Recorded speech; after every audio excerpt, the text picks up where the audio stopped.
नमस्ते।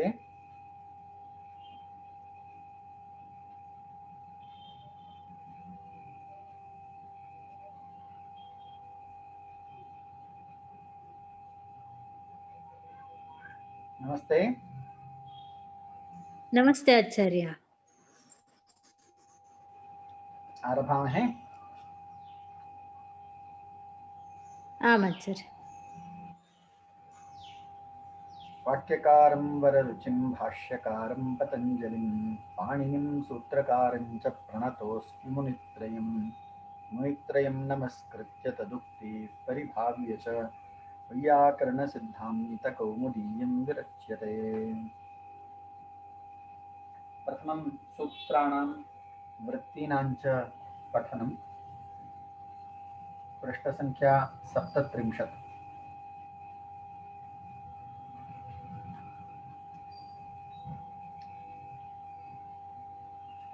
आचार्य कति? 37 37।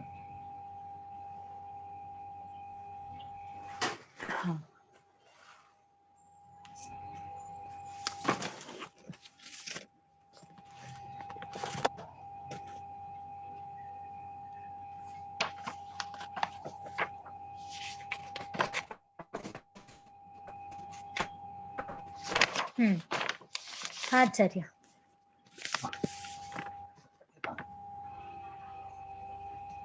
भवती एकं सूत्रं पठतु, अहम् एकं सूत्रं पठामि। यावता अन्ये आगच्छन्ति।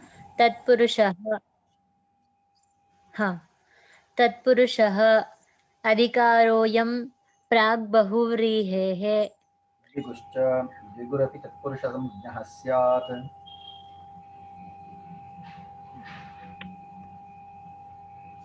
द्वितीया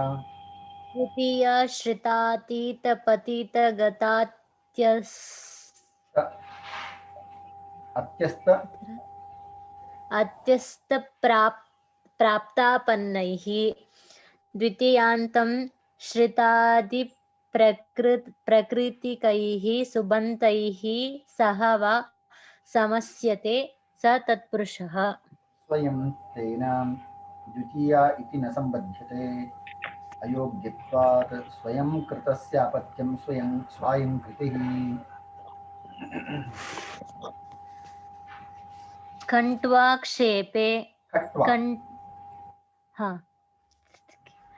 कट्वाक्षेपे कट्वा प्रकृतिकं द्वितीयान्तं त्वान्तप्रकृतिकेन सुबन्तेन समस्यते निन्दायां कट्वारूढः जाल्मः नित्यसमासः अयं न हि वाक्येन निन्दा अवगम्यते। सामी कृतम् कालाः तेन इति एव अत्यन्तसंयोगे च तेन इत्येव अत्यन्तसंयोगे च कालाः इत्येव अक्तान्तार्थं वचनम्।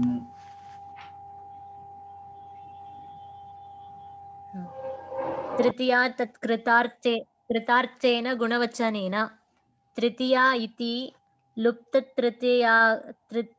तृतीयाकं तृतीयान्तं तृतीयान्तार्थकृतगुणवचनार्थ शब्देन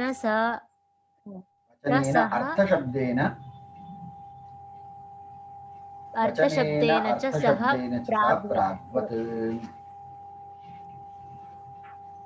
वचनेन अर्थशब्देन च सह प्राग्वत्। रविकुमार ಒಂದು ಸೂತ್ರ ಓದ್ತೀರಾ? ಆಚಾರ್ಯ ನನ್ನ ಹತ್ರ ಅದು 14ನೇ ಭಾಗ ಸಿಗ್ತಾ ಇಲ್ಲ ಆಚಾರ್ಯ. ಸರಿ ಇದು 14ನೇ ಬ್ಲಾಕ್ ಅಲ್ಲಿ ಇರೋದು ಸೂತ್ರನ? ಹೌದು 14. ಆಚಾರ್ಯ ನನ್ನ ಹತ್ರ 14ನೇ ಬ್ಲಾಕ್ ಇಲ್ಲ ಆಚಾರ್ಯ. 15, 16, 17, 18, 21 ಇದೆ. ಅಲ್ಲಲ್ಲ, ಇದು ಬ್ಲಾಕ್ 21. ಆ 21ನೇ ಬ್ಲಾಕ್ ಅಲ್ಲಿ ಪೇಜ್ ನಂಬರ್ 48. ಏಕನಿಮಿಷ. ಹೊರಗಡೆ ಕವರ್ ಶೀಟ್ ಅಲ್ಲಿ ಕೋರ್ಸ್ 3 ಬ್ಲಾಕ್ 21 ಅಂತಿದೆ ನೋಡಿ ಆ ಪುಸ್ತಕ. ಆದ್ರೆ ಇಲ್ಲಿ ಘಟಕ 16.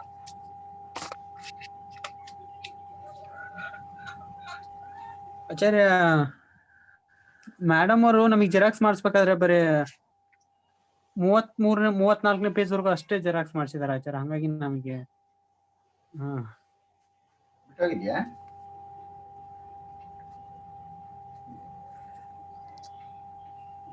ಲತಾ ಮೇಡಮ್ ಅವ್ರು ಜೆರಾಕ್ಸ್ ಮಾಡಿಸ್ಕೊಟ್ಟಿದ್ದಲ್ಲ ಆಚಾರ್ಯ. ಹಂಗಾಗಿ ನಮ್ಮ ಹತ್ರ 14ನೇ ಘಟಕ ಇಲ್ಲ ನನ್ನ ಹತ್ರ. ಇವಾಗ ಬರೀ ಸೂತ್ರ ಇದೆ ಆಚಾರ್ಯ, ಸೂತ್ರಗಳಷ್ಟೇ. ಸರಿ ಸರಿ, ಹಾಗಾದ್ರೆ ಸಾಗರಿ ಮತ್ತು ನಾನು ಓದ್ತೇವೆ, ನೀವು ಶ್ರವಣ ಕೇಳಿ. ಆಚಾರ್ಯ ನನ್ನ ಹತ್ರ ಭಯಭೀತ ಭೀತಿ ಭೀಭೀರಿತಿ ವಾಚ್ಯಂ ಅಲ್ಲಿವರೆಗೂ ಸೂತ್ರ ಮಾತ್ರ ಇದೆ ಆಚಾರ್ಯ. ಇಲ್ಲಿ ಕೊನೆಯಲ್ಲಿ ಸೂತ್ರ ಸಂಖ್ಯೆ ಎಷ್ಟು? ಅದ್ರ ವಿವರಣೆ 18ನೇ ಆಚಾರ್ಯ. ಅಲ್ಲ, ಸೂತ್ರ ಸಂಖ್ಯೆ. ಸೂತ್ರ ಸಂಖ್ಯೆ ಅಂತ ಇಲ್ಲ ಆಚಾರ್ಯ. ಇಲ್ಲಿ 13ನೇ ಘಟಕದ ಕೊನೆಯಲ್ಲಿ ಸಿಕ್ತು ಅಷ್ಟೇ ನನಗೆ, ಅದಷ್ಟೇ. ಎಲ್ಲ ಸೂತ್ರಗಳಿಗೂ ಸಂಖ್ಯೆ ಇದೆ ಅಲ್ವಾ? ಸೂತ್ರ ಸಂಖ್ಯೆ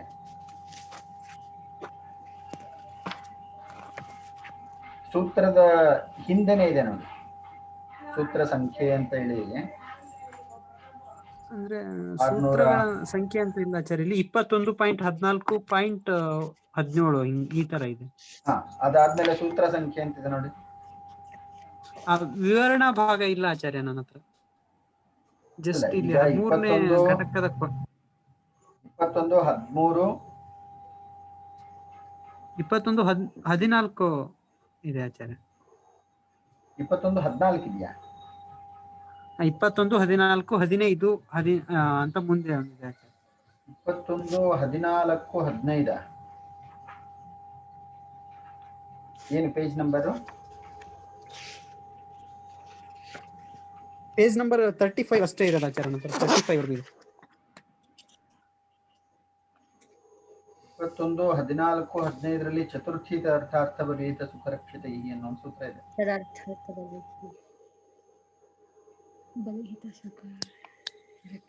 ಅಲ್ಲ, ನೀವು ಹೇಳಿದ್ದು ಕೊನೆಯ ಸೂತ್ರ ಯಾವುದು? ಚತುರ್ಥಿ ತದಾರ್ಥ ಭಯಭೀತ ಭೀತಿ ಭೀಭೀರಿತಿ ವಾಚ್ಯಂ. ಇದು ಚತುರ್ಥಿ ಅರ್ಥಾರ್ಥ ಇದೆಯಾ? ಅದು ಇದೆ ಆಚಾರ್ಯ. ಅಂದ್ರೆ ನನ್ನ ಹತ್ರ ವಿಷಯ ಸೂಚಿ ಅಂತ ಇದೆ ಆಚಾರ್ಯ. ಅದ್ರ ಕೆಳಗಡೆ ಈ ಸೂತ್ರಗಳ ಹೆಸರನ್ನ ಅಷ್ಟೇ ಇರೋದಿದೆ ನನ್ನ ಪಾಪ. ಸರಿ, ಹಾಗಾದ್ರೆ ನಾನು ಇವರು ಓದ್ತೇವೆ, ನೀವು ಒಂದ್ ಸ್ವಲ್ಪ ಕೇಳಿ ಆಗ್ಬೋದಲ್ವಾ? ಆಚಾರ್ಯ ಪೂರ್ವ ಸದೃಶ ಸಮೋನಾರ್ಥ ಕಲಹ ನಿಪುಣ ಮಿಶ್ರ ಶ್ಲಕ್ಷ್ಣೈ ತೃತೀಯಾಂತಂ ಏತೈಃ ಸಹ ಪ್ರಾಗ್ವತ್.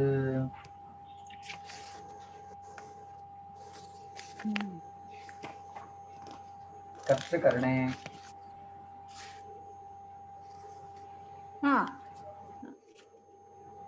सागरी कर्तृकर्णे कृतावृतं वार्तिकम् अस्तु आचार्य। पठतु। वार्तिकमपि अस्ति खलु, सत्यम्। अवरस्योपसंख्यानं तृतीयान्त अत्र एतत् नास्ति, अर्थ इदे अस्ति। सूत्रम् कर्तृकरणे कृत्वा बहुलं कर्तरीकरणे च तृतीय। कर्तृकरणे कृता बहुलं, कर्तृकरणे कृता बहुलं कर्तरीकरणे च तृतीया कृदन्तेन बहुलं प्राग्वत्। तृतीयरधिकार्थवचने स्तुतिनिन्दाफलकम् अर्थवादवचनम् अधिकार्थवचनं तत्र कर्तरिकरणे च तृतीया कृत्यैः सह प्राग्वत्।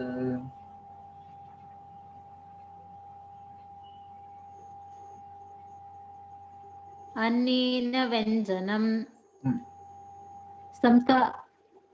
संस्कार द्रव्यवाचकं तृतीयान्तम् अन्य भक्ष्येन मिश्रीकरणं गुडेन धानाः गुडधानाः मिश्रणक्रियाद्वारा सामर्थ्यम्।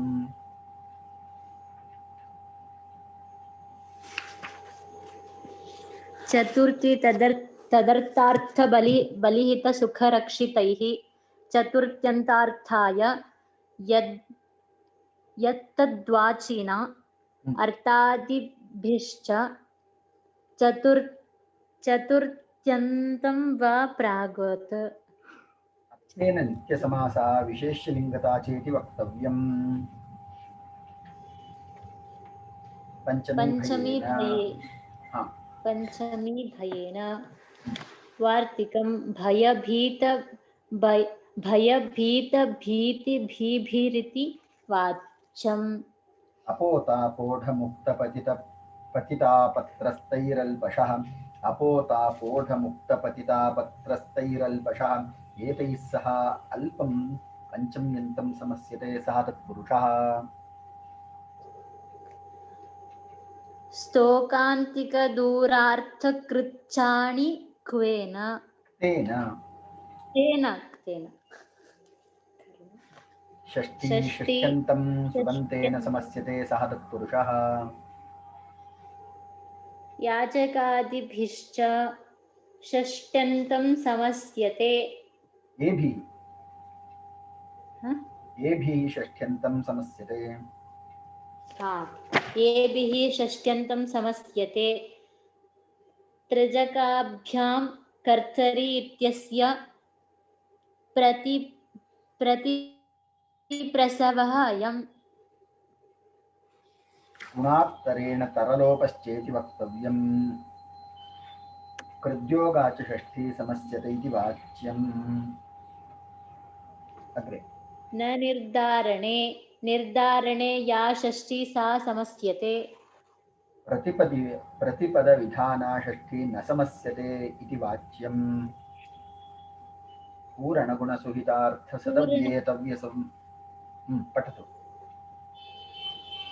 पूरणगुणसहितार्थसदव्ययतव्यसमानाधिकरणेन पूरणाध्यर्थैः सदादिभिश्च षष्ठी न समस्यते।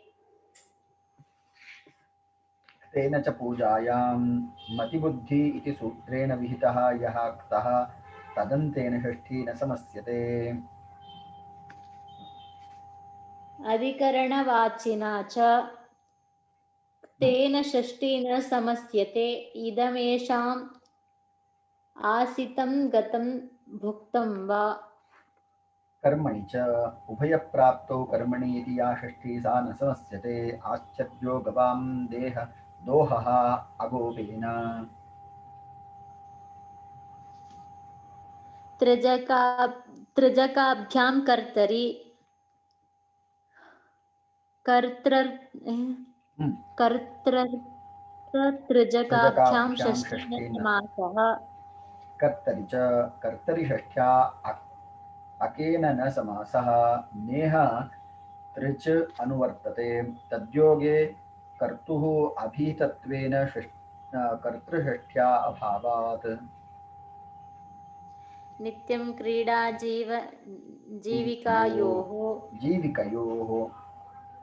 जीविकयोः एतयोरर्थयोः नित्यं षष्ठी समस्यते। उत्तम। ಈಗ ಮುಂದಿನ ಭಾಗ ಪೇಜ್ ನಂಬರ್ 151.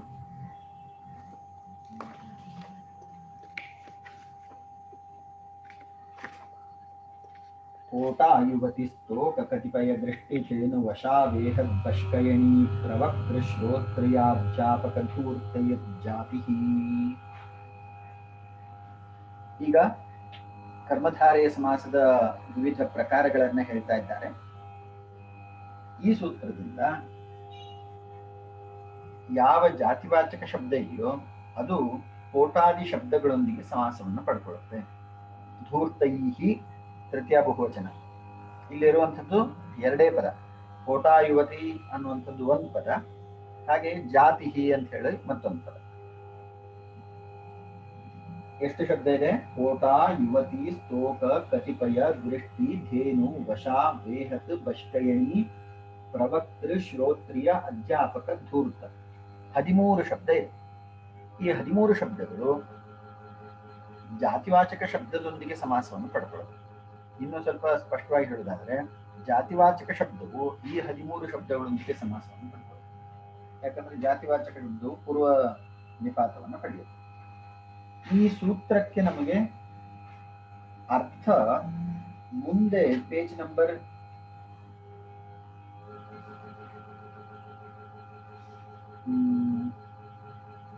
161 ತೆಗಿ.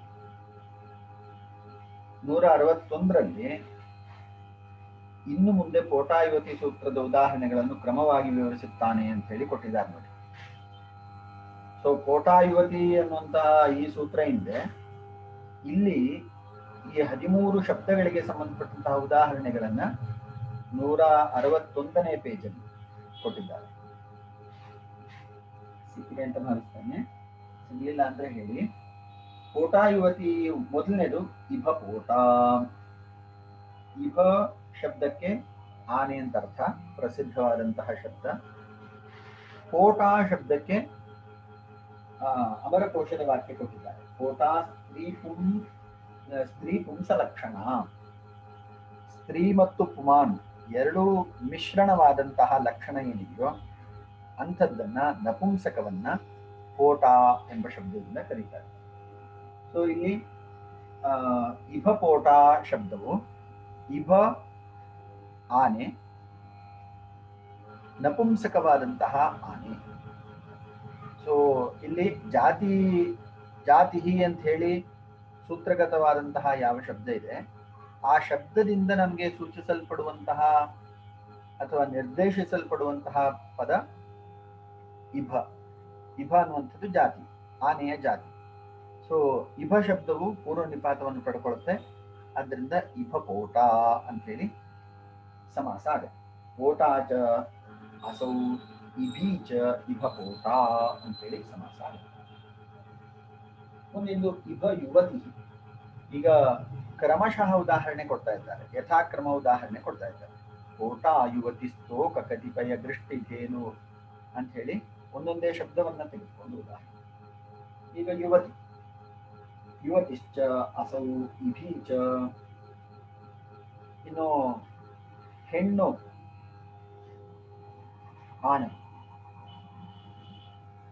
ಸೊ ಇಲ್ಲಿ ಯುವತಿ ಇಭ ಯುವತಿ ಅಂತ ಹೇಳಿ ಇಭೀಚ ಯುವತಿಶ್ಚ ಇಭ ಯುವತಿ ಯುವತಿ ಅಂತ ಹೇಳಿ ಸಮಾಸ ಆಗುತ್ತೆ. ಎಲ್ಲ ಕಡೆ ಜಾತಿವಾಚಕ ಶಬ್ದವು ಪೂರ್ವ ನಿಪಾತವನ್ನು ಪಡೆದುಕೊಳ್ಳುತ್ತೆ. ಪೋಟಾದಿ ಶಬ್ದಗಳು ಉತ್ತರ ಪದದಲ್ಲಿ. ಇನ್ನು ಮೂರನೇ ಉದಾಹರಣೆ ಸ್ತೋಕ. ಸ್ತೋಕ ಶಬ್ದಕ್ಕೆ ಸ್ವಲ್ಪ ಅಂತ ಅರ್ಥ. ಸೊ ಅಗ್ನಿಸ್ತೋಕ, ಸ್ತೋಕಶ್ಚಾಸೌ ಅಗ್ನಿಶ್ಚ ಅಗ್ನಿಸ್ತೋಕ. ಅಗ್ನಿ ಜಾತಿವಾಚಕ. ಸ್ತೋಕ ಶಬ್ದವು ಇಲ್ಲಿ ಉಲ್ಲೇಖಿತವಾದಂತಹ ಸೂತ್ರಗತ ಶಬ್ದ, ಅದು ಉತ್ತರ ಸ್ಥಾನದಲ್ಲಿದೆ. ಹಾಗೆಯೇ ಉದಶ್ವಿತ್ ಕತಿಪಯಂ. ಉದಶ್ವಿತ್ ಶಬ್ದಕ್ಕೆ ಮಜ್ಜಿಗೆ ಅಂತ ಅರ್ಥ ಕೊಟ್ಟಿದ್ದಾರೆ. ಸೊ ಉದಶ್ವಿತ್ ಕತಿಪಯಂ. ಕತಿಪಯಂ ಸ್ವಲ್ಪ ಅಂತ ಅರ್ಥ. ಸ್ವಲ್ಪ ಮಜ್ಜಿಗೆ ಅನ್ನುವ ಅರ್ಥದಲ್ಲಿ ಇಲ್ಲಿ ಉದಶ್ವಿತ್ ಕತಿಪಯಂ ಅಂತ ಹೇಳಿ ಸಮಾಸ ಮಾಡಬೇಕು. ಇಲ್ಲಿ ಗಮನಿಸಬೇಕಾದಂತಹ ಒಂದು ಅಂಶ ಏನಂದ್ರೆ ಪೂರ್ವೋತ್ತರ ಪದಗಳು ಸಮಾನಾಧಿಕರಣದಲ್ಲಿ ಇರ್ತದೆ, ಸಮಾನ ವಿಭಕ್ತ್ಯಂತವಾಗಿರ್ತದೆ. ಒಂದೇ ಪದವನ್ನ ಅಥವಾ ಒಂದೇ ಅರ್ಥವನ್ನ ಹೇಳುತ್ತೆ. ಗೋಗೃಷ್ಟಿ. ಗೃಷ್ಟಿ ಶಬ್ದಕ್ಕೆ ಈಗ ತಾನೇ ಕರು ಹಾಕಿದಂತಹ ಹಸು ಏನಿದೆಯೋ ಅದನ್ನ ಗೃಷ್ಟಿ ಅಂತ ಕರೆದಿದ್ದಾರೆ. ಗೋಗೃಷ್ಟಿ. ಗೌ ಗೃಷ್ಟಿಶ್ಚಾಸೌ ಗೌಶ್ಚ ಗೋಗೃಷ್ಟಿ. ಇನ್ನು ಗೋಧೇನು. ಧೇನು ನವಪ್ರಸೂತ. ಮೊದಲ ಬಾರಿ ಕರು ಹಾಕಿದ್ದನ್ನ ಧೇನು ಅಂತ ಕರೆಯುವುದು. ಸಾಮಾನ್ಯವಾಗಿ ಗೌಹು ಧೇನುಹು ಇದೆರಡು ಸಮಾನ ಅರ್ಥದಲ್ಲಿ ಪ್ರಯೋಗ ಇದೆ. ಆದರೆ ವಿಶೇಷ ಅರ್ಥದಲ್ಲಿ ಪ್ರಯೋಗ ಮಾಡುವಂತಹ ಸಂದರ್ಭದಲ್ಲಿ ಧೇನುಹು ನಾಮ ಸಾ ಯಾ ಪ್ರಥಮಂ ಪ್ರಸೂತವತಿ. ಮೊದಲು ಕರು ಹಾಕಿದ್ದ ಹಸುವಿಗೆ ಧೇನು ಅಂತ ಕರೀತಾರೆ. ಸೊ ಧೇನುಶ್ಚಾಸೌ ಗೌಶ್ಚ ಗೋಧೇನು. ಇನ್ನು ಗೋ ವಶ. ವಶ ಬಂಧ್ಯ. ಬಂಜೆಯಾದಂತಹ ಹಸುವಿಗೆ ವಶ ಎಂಬ ಶಬ್ದದ ಪ್ರಯೋಗ ಇದೆ. ಹಾಗೆಯೇ ಗೋ ವೇಹತ್, ವೇಹತ್ ಧಾತಿನಿ, ಗರ್ಭಸ್ರಾವ ಆದಂತಹ ಹಸುವಿಗೆ ವೇಹತ್ ಎಂಬ ಶಬ್ದದ ಪ್ರಯೋಗ ಇದೆ. ಆದ್ದರಿಂದ ವೇಹಶ್ಚ ವೇಹತ್ ಚ ಅಸೌ ಗೌಶ್ಚ ವೇಹತ್ ಗೋ ವೇಹತ್. ಮುಂದೆ ಗೋ ಬಷ್ಕಯಣಿ, ಇವೆಲ್ಲ ತುಂಬಾ ಅಪರೂಪದ ಉದಾಹರಣೆಗಳು. ಆದರೆ ಸೂತ್ರಗತ ಶಬ್ದಗಳನ್ನ ಉದಾಹರಣಾ ರೂಪದಲ್ಲಿ ಕೊಟ್ಟು ನಮಗೆ ಅರ್ಥೈಸಲಿಕ್ಕೆ ಪ್ರಯತ್ನ ಮಾಡ್ತಿದ್ದಾರೆ. ಬಷ್ಕಯಣಿ ಅತರುಣವತ್ಸ, ಅತರುಣವತ್ಸ ಅದು ತನ್ನ ತಾರುಣ್ಯದಲ್ಲಿ ಯಾವುದು ಕರುವನ್ನ ಹಾಕದೆ ತುಂಬಾ ಕಾಲದ ನಂತರ ಯಾವ ಹಸು ಕರುವನ್ನು ಹಾಕತ್ತೋ ಅಂತಹ ಹಸುವನ್ನ ಬಷ್ಕಯಣಿ ಎಂಬುದಾಗಿ ಕರೀತಾರೆ. ಚಿರಪ್ರಸೂತ ಬಷ್ಕಯಣಿ ಧೇನು ಸ್ಯಾತ್ ನವ ಸೂತಿಕಾ. ಚಿರಸೂತ ಬಷ್ಕಯಣಿ, ದೀರ್ಘಕಾಲದ ನಂತರ ಕರು ಹಾಕಿದ್ದಕ್ಕೆ ಬಷ್ಕಯಣಿ ಅಂತ ಕರೆದ್ರೆ, ಧೇನು ಸ್ಯಾನ್ ನವಸೂತಿಕಾ, ಧೇನು ತನ್ನ ಅದರ ಯೌವನ ಕಾಲದಲ್ಲಿಯೇ ಕರುವನ್ನು ಹಾಕಿರುತ್ತೆ ಅಂತ ಅರ್ಥ. ಇಲ್ಲೆಲ್ಲ ತುಂಬಾ ಸೂಕ್ಷ್ಮವಾದಂತಹ ಶಬ್ದ ಭೇದವನ್ನ, ಅರ್ಥಭೇದವನ್ನ ಹೇಳ್ತಾ ಇದ್ದಾರೆ. ಕಠಪ್ರವಕ್ತ, ಈ ಶಬ್ದ ತುಂಬಾ ಹಿಂದೆ ಪ್ರಯೋಗ ಆದಂತಹ ಶಬ್ದವೇ. ಕಠ ಶಾಖೆಯನ್ನ ಯಾರು ಅಧ್ಯಯನ ಮಾಡಿರ್ತಾನೋ ಅವನನ್ನ ಕಠಃ ಎಂಬುದಾಗಿ ಕರೀತಾರೆ. ಪ್ರವಕ್ತ ಚಾಸೌ ಕಠಶ್ಚ ಕಠ ಪ್ರವಕ್ತ. ಕಠ ಶಾಖೆ, ಅದರ ಪ್ರವಕ್ತೃ ಯಾರಿದ್ದಾನೋ, ಅದರ ಅಧ್ಯಾಪಕ, ವಾಚಕ, ಬೋಧಕ ಯಾರಿದ್ದಾನೋ ಅವನಿಗೆ ಕಠ ಪ್ರವಕ್ತ ಎಂಬುದಾಗಿ ಹೇಳುವುದು. ಹಾಗೆಯೇ ಕಠಶ್ರೋತ್ರಿಯ, ಕಠಶಾಖೆಯನ್ನು ಬಲ್ಲವನು, ಹಾಗೆಯೇ ಶ್ರುತಿಗೆ ಶ್ರುತ್ಯುಕ್ತವಾದಂತಹ ಕರ್ಮಗಳ ಅನುಷ್ಠಾನ ಮಾಡುವವನು ಶ್ರೋತ್ರಿಯ. ಸೊ ಕಠಶ್ರೋತ್ರಿಯ ಅಂದ್ರೆ ಕಠಶಾಖೆಯನ್ನು ಅಧ್ಯಯನಾಧ್ಯಾಪನ ಮಾಡುತ್ತಾ ಶ್ರುತ್ಯುಕ್ತವಾದಂತಹ ಕರ್ಮಗಳನ್ನ ಅನುಷ್ಠಾನ ಮಾಡುವವನು ಕಠಶ್ರೋತ್ರಿಯ. ಹಾಗೆಯೇ ಕಠಾಧ್ಯಾಪಕ, ಕಠ ಅಧ್ಯಾಪಕ ಮತ್ತು ಕಠ ಪ್ರವಕ್ತ ಎರಡೂ ಒಂದೇ ಅರ್ಥದಲ್ಲಿರುವಂತಹ ಶಬ್ದಗಳು. ಆದರೆ ಪೃಥಕ್ ಪೃಥಕ್ಕಾಗಿ ಎರಡು ಶಬ್ದಗಳು ಪ್ರಯೋಗದಲ್ಲಿ ಇರುವುದರಿಂದ ಇಲ್ಲಿ ಎರಡನ್ನು ಪೃಥಕ್ಕಾಗಿಯೇ ಉಲ್ಲೇಖ ಮಾಡಿದ್ದಾರೆ. ಕಠಧೂರ್ತಃ, ಧೂರ್ತಃ ಅಕ್ಷದೇವಿ ಕಿತವಃ, ಯಾರು ಜೂಜಾಡ್ತಾನೋ, ಕುದುರೆ ಬಾಲಕ್ಕೆ ಹಣ ಕಟ್ತಾನೋ ಅಂಥವನನ್ನ ಧೂರ್ತಃ ಎಂಬುದಾಗಿ ಹೇಳಿದ್ದಾರೆ. ಸಾಮಾನ್ಯವಾಗಿ ಕನ್ನಡದಲ್ಲಿ ಧೂರ್ತ ನಾಮ ದುಷ್ಟ, ದುಷ್ಟ, ಅಧರ್ಮಿ ಈ ಅರ್ಥದಲ್ಲಿ ಕನ್ನಡದಲ್ಲಿ ಪ್ರಯೋಗ ಇದೆ. ಆದರೆ ಧೂರ್ತ ಶಬ್ದಕ್ಕೆ ಮೂಲ ಅರ್ಥ ಜೂಜಾಡುವವನು ಅಂತ. ಸೊ ಇಲ್ಲಿ ಕೊಟ್ಟಂತಹ 13 ಉದಾಹರಣೆಗಳನ್ನ, 13 ಶಬ್ದಗಳಿಗೆ ತದ್ರೂಪ ಉದಾಹರಣೆಗಳನ್ನ ಈ ಭಾಗದಲ್ಲಿ ಕೊಟ್ಟಿದ್ದಾರೆ. ಈಗ ನಾವು ಆ ಸೂತ್ರವನ್ನು ಮತ್ತೊಮ್ಮೆ ನೋಡೋಣ. ಓಟ ಯುವತಿಸ್ತೋಕ ಕತಿಪಯ ಗೃಷ್ಟಿ ಧೇನು ವಶಾ ಬೇಹದ್ ಬಷ್ಕಯಣಿ ಪ್ರವಕ್ತೃ ಶ್ರೋತ್ರಿಯಾಧ್ಯಾಪಕ ಧೂರ್ತೈರ್ಜಾತಿ, ಧೂರ್ತೈಹಿ ತೃತೀಯ ಬಹುವಚನ ಜಾತಿ ಶಬ್ದಾಃ ಸಮಸ್ಯಂತೆ ಅಂತ ಅರ್ಥ. ಇನ್ನು ಮುಂದಿನ ಸೂತ್ರ ತತ್ಪುರುಷ ಸಮಾನಾಧಿಕರಣ ಕರ್ಮಧಾರಯ.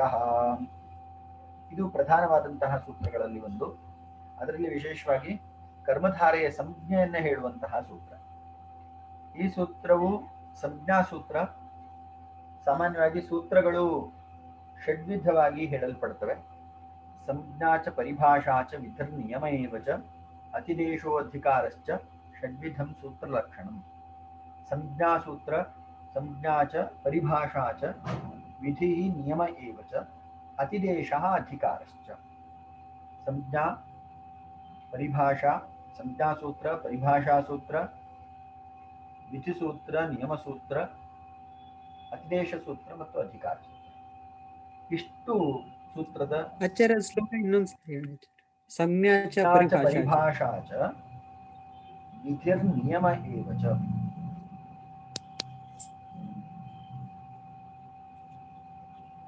ಅತಿದೇಶೋಧಿಕಾರಶ್ಚ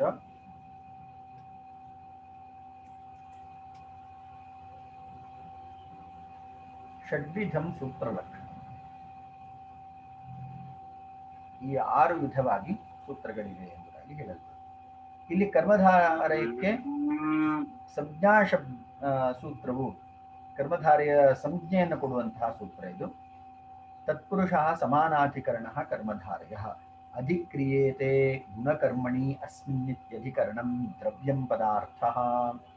ನೀವು ಹಿಂದೆ ನ್ಯಾಯಶಾಸ್ತ್ರದಲ್ಲಿ ಅಧ್ಯಯನ ಮಾಡುವ ಸಂದರ್ಭದಲ್ಲಿ ದ್ರವ್ಯ ಗುಣಕರ್ಮ ಸಾಮಾನ್ಯ ವಿಶೇಷ ಸಮವಾಯಾಭಾವ ಸಪ್ತ ಪದಾರ್ಥ 7 ಪದಾರ್ಥಗಳನ್ನು ನೀವು ಓದಿದ್ದೀರಿ. ದ್ರವ್ಯವು ಮುಂದಿನ 2 ಪದಾರ್ಥಕ್ಕೆ ಅಂದರೆ ಗುಣ ಕರ್ಮ, ದ್ರವ್ಯ ಗುಣ ಕರ್ಮ ಸಾಮಾನ್ಯ, ಗುಣ ಮತ್ತು ಕರ್ಮಗಳಿಗೆ ಆಶ್ರಯವಾಗಿರುತ್ತೆ.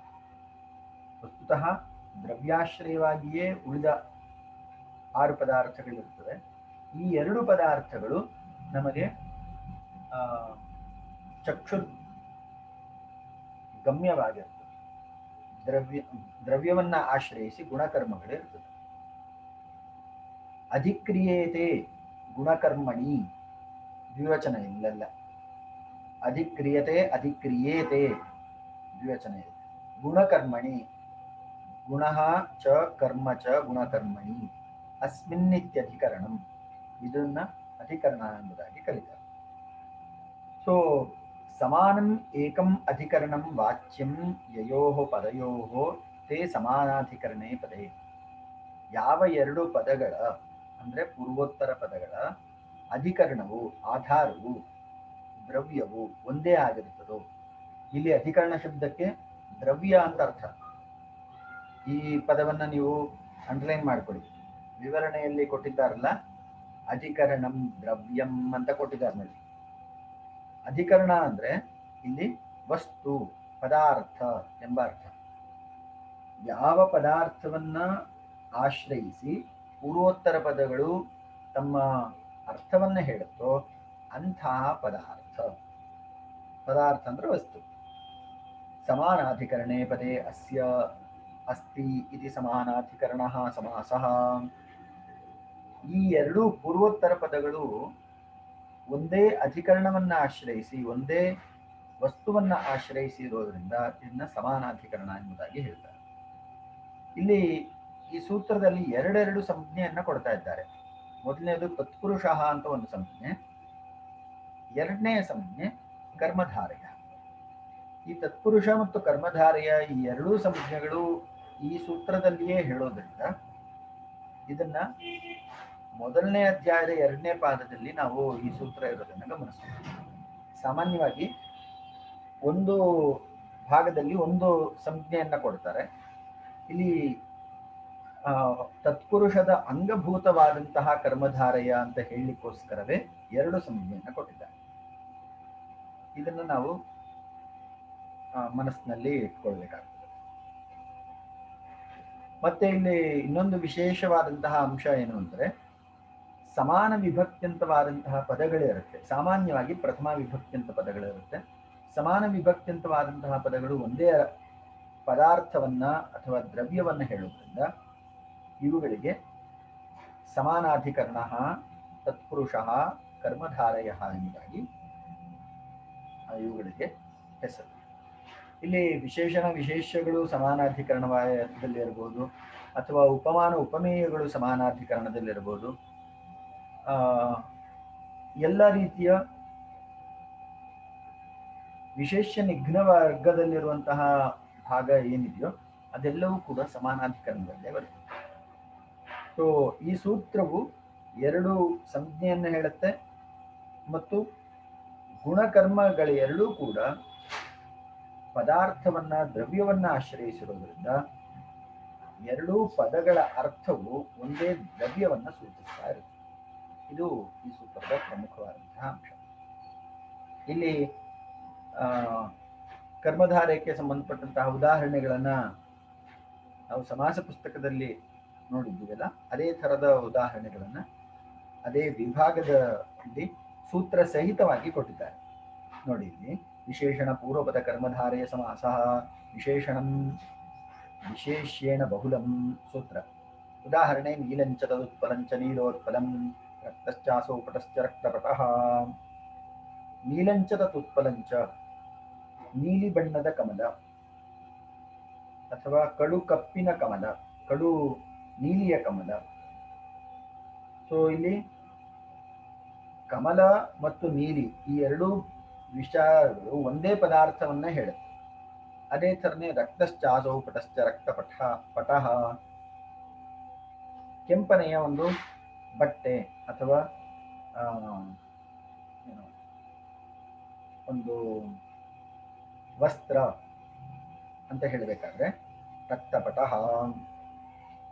ಇಲ್ಲಿ ಪೂರ್ವೋತ್ತರ ಪದಗಳು ಒಂದೇ ಅರ್ಥವನ್ನೇ ಹೇಳುತ್ತೆ ಅನ್ನೋದು ವಿಶೇಷ ವಿಚಾರ. ಇನ್ನು ವಿಶೇಷ್ಯ ಪೂರ್ವಪದ ಕರ್ಮಧಾರಯ ಕುತ್ಸಿತಾನಿ ಕುತ್ಸನೈಃ ವೈಯಾಕರಣಶ್ಚಾಸೌ ಖಸೂಚಿಶ್ಚ ವೈಯಾಕರಣ ಖಸೂಚಿಃ ಮಯೂರವ್ಯಂಸಕಾರ್ಯಶ್ಚ ವ್ಯಂಸಕಶ್ಚ ಅಸೌ ಮಯೂರಶ್ಚ ಮಯೂರವ್ಯಂಸಕಃ. ಸೊ ಮಯೂರವ್ಯಂಸಕಃ, ವ್ಯಂಸಕಃ ನಾಮ ಧೂರ್ತಃ, ಒಂದು ದುಷ್ಟ ನವಿಲು ಎಂಬ ಅರ್ಥ ಈ ಶಬ್ದಕ್ಕೆ ಬರ್ತದೆ, ಮಯೂರವ್ಯಂಸಕಃ ಶಬ್ದ. ಹಾಗೆಯೇ ವಿಶೇಷಣ ಉಭಯಪದ ಕರ್ಮಧಾರಯ ಸಮಾಸಃ ಪೂರ್ವಕಾಲೈಕ ಸರ್ವಜರತ್ಪುರಾಣ ನವಕೇವಲ ಸಮಾನಾಧಿಕರಣೇನ ಪೂರ್ವಂ ಸ್ನಾತಃ ಪಶ್ಚಾದನುಲಿಪ್ತಃ ಸ್ನಾತಾನುಲಿಪ್ತಃ. ಎಲ್ಲಿ ನಮಗೆ ಒಬ್ಬನೇ ವ್ಯಕ್ತಿ ಒಂದು ಕಾಲದಲ್ಲಿ ಅಥವಾ ಪೂರ್ವ ಕಾಲದಲ್ಲಿ ಒಂದು ಕ್ರಿಯೆಯನ್ನು ಮಾಡಿ ತದನಂತರದ ಕಾಲದಲ್ಲಿ ಮತ್ತೊಂದು ಕ್ರಿಯೆಯನ್ನು ಮಾಡ್ತಾನೋ ಅಂತಹ ಸಂದರ್ಭದಲ್ಲಿ ಈ ಸೂತ್ರವನ್ನ ಆಧರಿಸಿ ನಾವು ಸಮಾಸ ಮಾಡಬಹುದು. ಪೂರ್ವಕಾಲೈಕ ಸರ್ವಜರತ್ಪುರಾಣ ನವಕೇವಲ ಸಮಾನಾಧಿಕರಣೇನ ಅನ್ನೋ ಸೂತ್ರ ಇದೆ. ಇನ್ನು ಮುಂದಿನದು ಉಪಮಾನ ಉತ್ತರ ಪದ ಕರ್ಮಧಾರಯ ಸಮಾಸ. ಉಪಮಿತಂ ವ್ಯಾಘ್ರಾದಿಭ್ಯಃ ಸಾಮಾನ್ಯ ಪ್ರಯೋಗೇ ಪುರುಷಃ ವ್ಯಾಘ್ರ ಇವ ಪುರುಷ ವ್ಯಾಘ್ರಃ ನಾ ಸೋಮಃ ಇವ ನೃ ಸೋಮಃ. ಹಿಂದಿನ ಒಂದು ಚರ್ಚಾ ಸಂದರ್ಭದಲ್ಲಿ ನಾ ಅನ್ನುವಂತಹ ಶಬ್ದವನ್ನ ನೃ ಅಂತ ಮಾಡ್ಕೊಳ್ಳಿ ಅಂತ ಹೇಳಿದ್ದೆ ನಾನು. ಪ್ರಾಯಶಃ ನಾ ಅನ್ನುವ ಶಬ್ದವೇ ಸರಿಯಾದಂತಹ ಪ್ರಥಮ ವಿಭಕ್ತಿ ಏಕವಚನ ಸ್ವರೂಪ ಅಂತ ಕಾಣುತ್ತೆ. ಯಾಕಂದ್ರೆ ಮಾತೃಶಬ್ದವು ಮಾತಾ, ಪಿತೃಶಬ್ದವು ಪಿತಾ, ಋಕಾರವು ಆಕಾರವಾಗಿ ಪ್ರಥಮ ವಿಭಕ್ತಿ ಹಂತದಲ್ಲಿ ಪರಿಣಾಮ ಹೊಂದುತ್ತಾ ಇದೆ. ಆದ್ದರಿಂದ ನಾ ಅಂಥೇಳಿ ನೃ ಶಬ್ದದ ನೃ ಅನ್ನುವಂತಹ ಪ್ರಾತಿಪದಿಕ ನಾ ಪ್ರಥಮ ವಿಭಕ್ತಿ ಏಕವಚನ. ಪ್ರಾಯಶಃ ಕರೆಕ್ಷನ್ ಏನಿದೆಯೋ ಅದನ್ನ ಪ್ರತಿಪ್ರಸವ ಮಾಡಬೇಕು, ಆ ಕರೆಕ್ಷನ್ ಮತ್ತೆ ತೆಗಿಬೇಕು. ಇನ್ನು ಮುಂದಿನ ಉದಾಹರಣೆ ಉಪಮಾನ ಪೂರ್ವಪದ ಕರ್ಮಧಾರಯ ಸಮಾಸ. ಉಪಮಾನಾನಿ ಸಾಮಾನ್ಯ ವಚನೈಃ ಘನಃ ಇವ ಶ್ಯಾಮಃ ಘನಶ್ಯಾಮಃ ರಾತ್ರಿರಿವ ಸುಂದರಿ ರತಿ ಇವ ಸುಂದರಿ ರತಿ ಸುಂದರಿ. ಇಲ್ಲಿ ಉಪಮಾನ ಪೂರ್ವಪದ ಸಮಾಸ. ಪೂರ್ವಪದದಲ್ಲಿ ಉಪಮಾನ ಇರುತ್ತೆ, ಉತ್ತರ ಪದದಲ್ಲಿ ಅದರ ವಾಚಕ ಇರುತ್ತೆ. ಸೊ ಘನಃ ಇವ ಶ್ಯಾಮಃ ಘನಶ್ಯಾಮಃ ರತಿ ಇವ ಸುಂದರಿ ರತಿ ಸುಂದರಿ. ಇಲ್ಲಿ ಕೊಟ್ಟಂತಹ 5 ಉದಾಹರಣೆಗಳು ಈ ವಿಶೇಷಣ ವಿಶೇಷ್ಯನ ಬಹುಲಂ ಕುತ್ಸಿತಾನಿ ಕುತ್ಸನೈಃ ಪೂರ್ವಕಾಲೈಕ ಸರ್ವಜರತ್ಪುರಾಣ ನವಕೇವಲ ಸಮಾನಾಧಿಕರಣೇನ ಉಪಮಿತಂ ವ್ಯಾಘ್ರಾದಿಭ್ಯಃ ಸಾಮಾನ್ಯ ಪ್ರಯೋಗೆ ಉಪಮಾನಾನಿ ಸಾಮಾನ್ಯ ವಚನ. ಈ 5 ಸೂತ್ರಗಳು ವಸ್ತುತಃ ಕರ್ಮಧಾರಯದ ಅಂಗಭೂತ ಸೂತ್ರಗಳೇ ಎಂಬುದಾಗಿ ತೋರಿಸ್ಲಿಕ್ಕೋಸ್ಕರ ಅವರು ಈ ಸೂತ್ರಗಳು ಮತ್ತು ಉದಾಹರಣೆಗಳನ್ನ ಮತ್ತೆ ಈ ಸಂದರ್ಭದಲ್ಲಿ ಹೇಳ್ತಾ ಇದ್ದಾರೆ. ಇನ್ನು ಮುಂದಿನ ಭಾಗ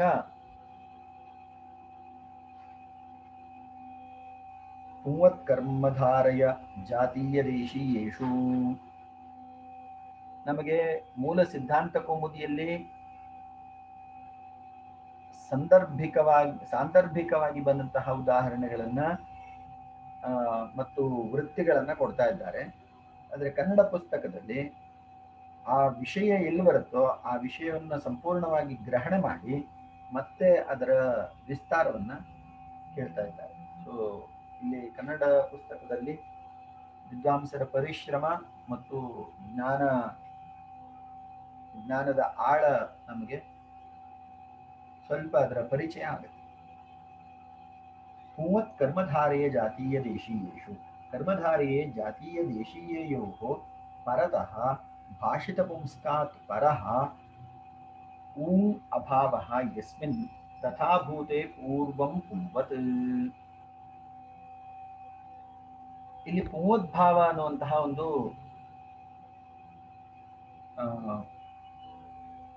ಭಾಷಿತ ಪುಂಸ್ಕ ಎಂಬಂತಹ ಒಂದು ಶಬ್ದದ ಪ್ರಯೋಗ ಇದೆ. ಭಾಷಿತ ಪುಂಸ್ಕ ಅಂದ್ರೆ ಪುಲ್ಲಿಂಗ ಸ್ತ್ರೀಲಿಂಗ ಎರಡರಲ್ಲೂ ಸಮಾನವಾದಂತಹ ಅರ್ಥವನ್ನು ಕೊಡುತ್ತಾ ಪುಲ್ಲಿಂಗ ರೂಪದಲ್ಲಿ ಯಾವ ಶಬ್ದವು ಸ್ಥಿತವಾಗುತ್ತೋ ಅದನ್ನ ಭಾಷಿತ ಪುಂಸ್ಕ ಎಂಬುದಾಗಿ ಹೇಳ್ತಾರೆ. ಪೇಜ್ ನಂಬರ್ 154 ಕೊನೆಯ ಪಂಕ್ತಿಯನ್ನು ನೀವು ರೇಖಾಂಕನ ಮಾಡಿಕೊಳ್ಳೋದು ಒಳ್ಳೆಯದು. ಈ ಸಂದರ್ಭದಲ್ಲಿ ನಾವು ನೋಡ್ಬೇಕಾದಂತಹ ವಿಚಾರ ಏನು? ಸ್ತ್ರೀಲಿಂಗ ಶಬ್ದ ಏನಿದೆಯೋ ಆ ಸ್ತ್ರೀಲಿಂಗ ಶಬ್ದವು ಪುಲ್ಲಿಂಗ ಶಬ್ದವಾಗಿ ಪರಿಣಾಮ ಹೊಂದುತ್ತೆ. ಇದು ಈ ಸೂತ್ರದ ತಾತ್ಪರ್ಯ ಅರ್ಥ. ಪುಂವತ್ ಕರ್ಮಧಾರೆಯ ಜಾತೀಯ ದೇಶೀಯೇಷು ಕರ್ಮಧಾರೆಯೇ ಜಾತೀಯ ದೇಶೀಯಯೋಃ ಪರತಃ ಭಾಷಿತ ಪುಂಸ್ಕಾತ್ ಪರಃ ಊಂ ಅಭಾವಃ ಯಸ್ಮಿನ್ ತಥಾ ಭೂತೆ ಪೂರ್ವಂ ಪುಂವತ್. ಸ್ವಲ್ಪ ನಾವು ಅದು ವರ್ಕ್ಶೀಟ್ ತಗೋಣ. ಇದು ತುಂಬಾ ವಿಸ್ತಾರವಾಗಿ ಕೊಟ್ಟಿದ್ದಾರೆ. ಉದಾಹರಣೆ ತಗೊಂಡು ಅದ್ರ ಮೂಲಕ ನಾವು ಸಿದ್ಧಿ ಮಾಡಿ. ಮೊದಲನೇದು ಮಹಾನವಮಿ.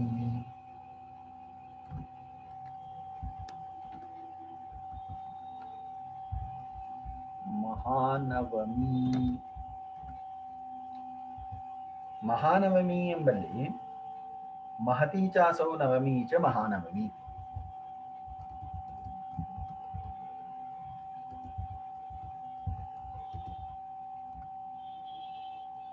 ಮಹತಿ ಚಾಸೌ ನವಮಿ ಚ ಮಹಾನವಮಿ ಅಂತ ಹೇಳಿ ವಿಗ್ರಹ ಮಾಡ್ತಾರೆ.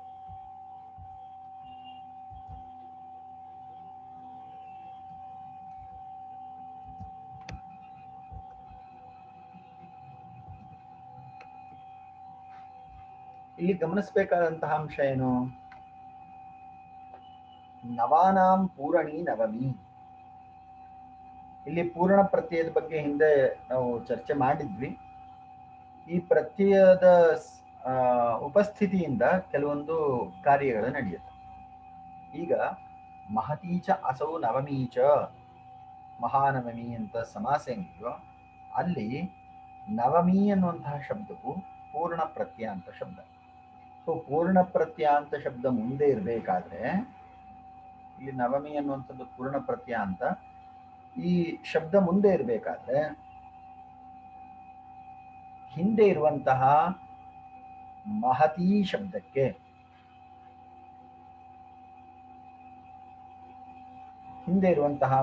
ಶಬ್ದವು ಪುಲ್ಲಿಂಗ ರೂಪವನ್ನು ಪಡ್ಕೊಳ್ಳುತ್ತೆ. ಪುಲ್ಲಿಂಗ ರೂಪ ಪಡ್ಕೊಳ್ಳುತ್ತೆ ಅಂದ್ರೆ ಮಹಾನ್ ಅಂತ ಆಗುತ್ತೆ. ಮಹಾನ್ ಅಂತ ಇದ್ದಾಗ ಆನ್ ಮಹತ ಸಮಾನಾಧಿಕರಣ ಜಾತೀಯೋಹೋ ಅಂತ ಸೂತ್ರ ಇದೆ, ಹಿಂದೆ ಓದಿದ್ದೇವೆ. ಆ ಸೂತ್ರದ ಬಲದಿಂದ ಮಹಾನ್ ಎಂಬ ಶಬ್ದಕ್ಕೆ ಆಕಾರ ಆದೇಶ ಆಗಿ ನಮಗೆ ಮಹಾನವಮಿ ಅಂತ ಹೇಳಿ ರೂಪಸಿದ್ಧಿ ಆಗುತ್ತೆ. ಇಲ್ಲಿ ನೋಡಿ, ಮಹಾನ್ ಪ್ಲಸ್ ನವಮಿ, ಮಹಾ ಪ್ಲಸ್ ನವಮಿ.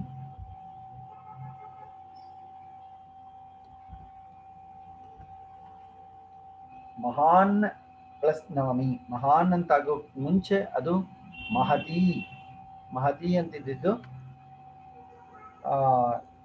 ಯಾವ ಇಲ್ಲಿ ಪೂರ್ವೋಕ್ತವಾದಂತಹ ಸೂತ್ರ ಇದೆಯಲ್ಲ, ಯಾವುದು?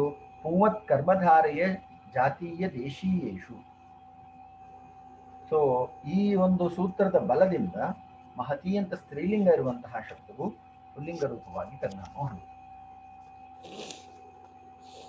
ಇನ್ನು ಕೃಷ್ಣ ಚತುರ್ದಶಿ ಚತುರ್ದಶಾನಾಂ ಪೂರಣಿ ಚತುರ್ದಶಿ. ಇಲ್ಲಿ ಕೃಷ್ಣ ಚತುರ್ದಶಿ ಎಂಬಲ್ಲೂ ಕೂಡ ನವಮಿ ಎಂಬಲ್ಲಿ ಹೇಗೆ ನಾವು ಸಮಾಸ ನೋಡಿದ್ವೋ ನವಾನಾಂ ಪೂರಣಿ, ಅದೇ ಥರನೇ ಕೃಷ್ಣಾ ಚ ಸೌ ಚತುರ್ದಶಿ ಚ ಕೃಷ್ಣ ಚತುರ್ದಶಿ. ಇಲ್ಲಿ ಕೃಷ್ಣ ಮತ್ತು ಚತುರ್ದಶಿ ಈ ಎರಡು ಶಬ್ದಗಳ ಮಧ್ಯೆ ಸಮಾಸ ಆಗುತ್ತೆ. ಚತುರ್ದಶ ಯಾವುದು, ಇಲ್ಲಿ ಚತುರ್ದಶಿ ಎಂಬ ಶಬ್ದವು ಪೂರ್ಣ ಪ್ರತ್ಯಾಂತವಾಗಿರೋದ್ರಿಂದ ಅಲ್ಲಿ ಕೃಷ್ಣ ಅಂತ ದೀರ್ಘ ಏನಿತ್ತು ಆ ದೀರ್ಘವು ಹ್ರಸ್ವ ಆಗುತ್ತೆ, ಪುಂವದ್ಭಾವವನ್ನು ಪಡ್ಕೊಳ್ಳುತ್ತೆ. ಭಾಷಿತ ಪುಂಸ್ಕ ಶಬ್ದವು ಪುಂವದ್ಭಾವವನ್ನು ಪಡ್ಕೊಂಡು ಕೃಷ್ಣ ಚತುರ್ದಶಿ ಅಂತ ಹೇಳಿ ರೂಪ ಆಗುತ್ತೆ. ಇಲ್ಲ ಅಂದ್ರೆ ಕೃಷ್ಣ ಚತುರ್ದಶಿ ಅಂತ ಹೇಳಿ ದೀರ್ಘ ಬರಬೇಕಾಗ್ತದೆ. ಇನ್ನು ಮುಂದಿನ ಉದಾಹರಣೆ ಮಹಾಪ್ರಿಯ.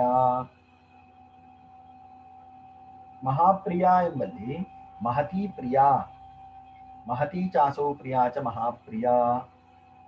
ಇಲ್ಲೂ ಕೂಡ ಇದೇ ಪ್ರಕ್ರಿಯೆ. ಮಹತಿ ಅಂತ ಸ್ತ್ರೀಲಿಂಗ ಇರುವಂತಹ ಶಬ್ದ ಮಹಾನ್ ಅಂತ ಹೇಳಿ ಪುಲ್ಲಿಂಗ ರೂಪವನ್ನು ಪಡ್ಕೊಳ್ಳುತ್ತೆ. ಆಮೇಲೆ ಆನ್ ಸ್ಥಾನದಲ್ಲಿ ಆಕಾರ ಆದೇಶ ಆಗುತ್ತೆ. ಮಹಾನ್ ಪ್ಲಸ್ ಪ್ರಿಯ, ಆನ್ ಜಾಗದಲ್ಲಿ ಆಕಾರ ಆದಾಗ ಮಹಾಪ್ರಿಯ ಅಂತ ಹೇಳಿ ರೂಪ ಆಗುತ್ತೆ. ಪುಂವತ್ ಕರ್ಮಧಾರೆಯ ಜಾತೀಯ ದೇಶೀಯೇಷು ತಥಾ ತಥಾ ಕೋಪಧಾಯಾಃ ಪ್ರತಿಹಿದ್ಧ ಪುಂವದ್ಭಾವಃ ಕರ್ಮಧಾರೆಯಾದು ಪ್ರತಿಪ್ರಸೂಯತೆ. ಇಲ್ಲಿ ಉದಾಹರಣೆ ಕೊಟ್ಟಿದ್ದಾರೆ. ಪಾಚಕ ಸ್ತ್ರೀ, ಪಾಚಿಕಾ ಚ ಅಸೌ ಸ್ತ್ರೀ ಚ. ನಮ್ಮ ಸಮಯ ಮುಗೀತಾ ಬಂತು, ರೀಜಾಯ್ನ್ ಆಗೋಣ.